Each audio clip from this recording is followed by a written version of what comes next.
जिन part 2। Shivpur में तूफान इतना प्रचंड था कि कोई भी अपनी आंखें खोलने की हिम्मत नहीं कर पा रहा था। जब तूफान शांत हुआ तो पंडित जी ने अपनी आंखें खोली और सामने रिया को खड़ा पाया। रिया धीरे धीरे चलने की कोशिश कर रही थी। पंडित जी ने एक मुट्ठी राख उसके ऊपर डाली, उछाले, जिससे उसे रिया के ऊपर सवार एक धुएं की आकृति नजर आई। पंडित जी ने अपने कर्मकांड शुरू किए। उन्होंने रमन और प्रिया के हाथों में ताबीज बांध दिया और थोड़ी देर की साधना के बाद तीसरा ताबीज रिया के हाथ पर बांध दिया। दरअसल यह वही समय था जब जिन्नी की शक्तियां कमजोर हो चली थी। पंडित जी ने आंखें बंद की और अपनी शक्तियों का आह्वान किया।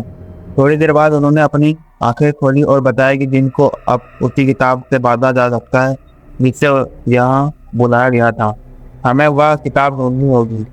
शिवपुर की हवेली में बहुत खोजबीन के बाद पंडित जी को आखिरकार वह मंत्र मिल ही गया जिससे जिन को कैद किया जा सकता था या उसे वापस उसके लोक में भेजा जा सकता था। जब आशा की किरण नजर आई तो समय सीमा समाप्त होने के कारण जिनकी शक्तियां लौटने लगी।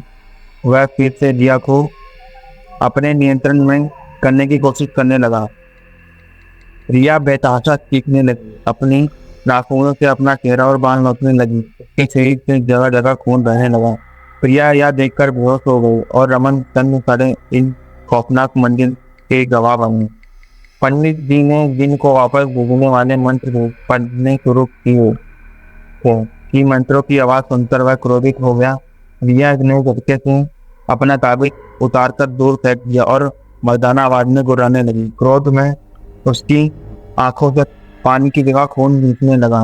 वह चारों ओर पैर जंगल जानवर की भांति पंडित जी की तरफ लपक पड़ी। रिया पंडित जी के सीने पर चढ़ी हुई थी और टूटे फूटे शब्दों में बोल रही थी, तू मुझे मेरी इज्जत से दूर करेगा, मैं तुझे दुनिया से दूर भेज दूंगी।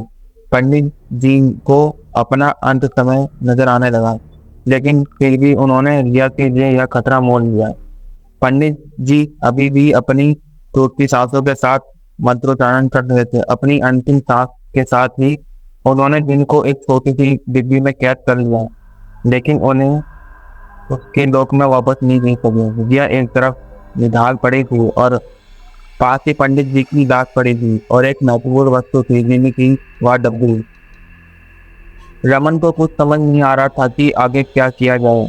वह दौड़ते हुए अपने चाचा के पास गए।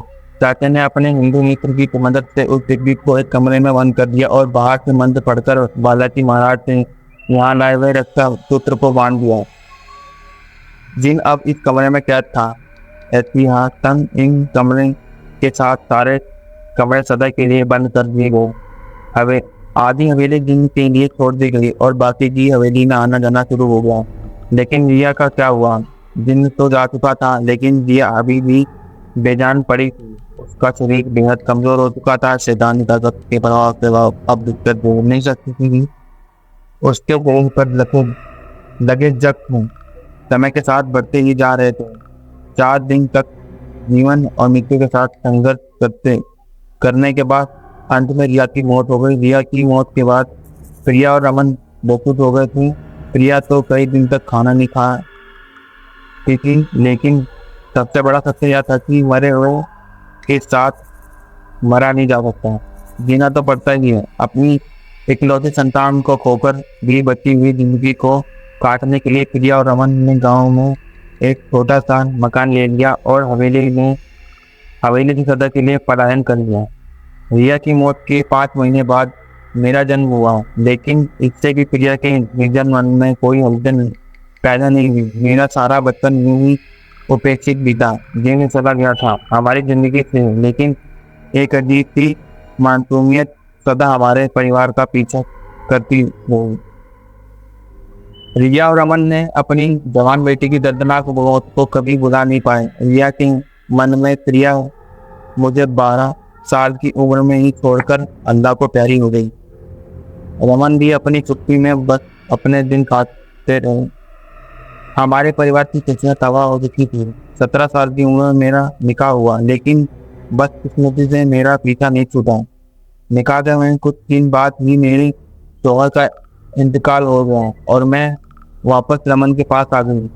रमन ने कभी मुझसे नए भरे दो शब्द भी नहीं बोले।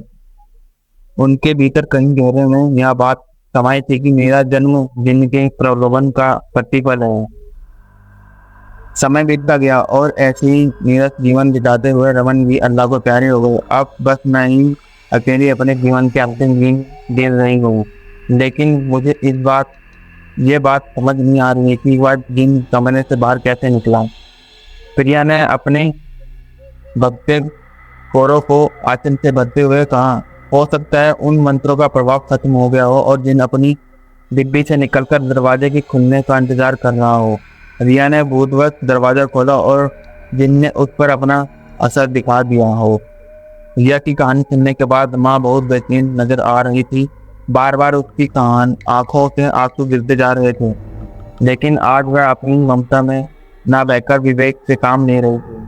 माँ ने कहा, अब आप ही सुझाव दें। मेरी बच्ची भी उस शैतान का अंत अपनी कोख में लिए हुए है और शायद उसे अंदाजा हो गया कि हम कुछ ना कुछ कदम उठाने वाले हैं। तभी रिया अपने कमरे से बाहर निकल आई। माँ ने मंत्र पढ़ते हुए रिया का हाथ अपने सिर पर रख लिया, क्योंकि इस समय वह वही जिनका अगला शिकार थी। रिया झिझकती हुई हॉल में दाखिल हुई। माँ को लगा मानो उनकी रिया घसकते चली जा रही हो। अगले पल हम क्या देखने वाले थे हमें कोई अंदाजा नहीं था। शायद अंदाजा इस बात का भी नहीं था कि एक बार रिया को खोने और बरसों कैद में रहने के बाद कहीं ज्यादा खुंखार और खतरनाक हो चुका था।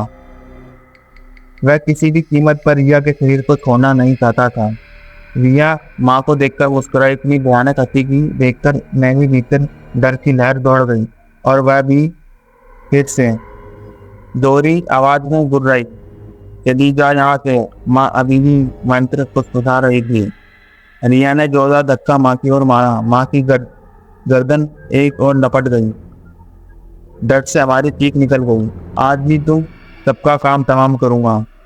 इस बात मेरी तरह मुझसे दूर नहीं जा सकेगी। अचानक रिया के मुंह के जिनकी भयानक आवाज सुनाई दी। जिनकी तख्ती का समय हो गया था। रिया धीरे धीरे शांत होने लगी। अचानक वह फिर से उठ बैठी और एक अलग ही आवाज में बात करने लगी। वह रिया को मेरे जैसे बनाना चाहता है। मैं रिया हूँ। आज तक इस हवेली में भटक रही हूँ। मुझे मुक्ति नहीं मिली। रिया मैं उसे मेरा चेहरा दिखता है। इसलिए उसने रिया के दिमाग को अपने बस में करके मेरे जैसा बना दिया।